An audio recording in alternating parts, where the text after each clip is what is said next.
ప్రేమంటే ఏమిటంటే నిన్ను ప్రేమించినాక తెలిసే. మనసంటే ఏమిటంటే అది నీకివ్వగానే తెలిసే. ప్రేమంటే ఏమిటంటే నిన్ను ప్రేమించినాక తెలిసే.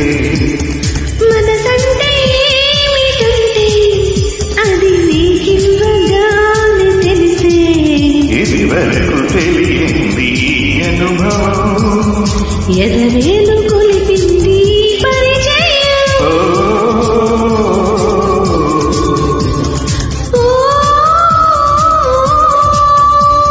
ప్రేమంటే ఏమిటంటే నిన్ను ప్రేమించినాక తెలిసే.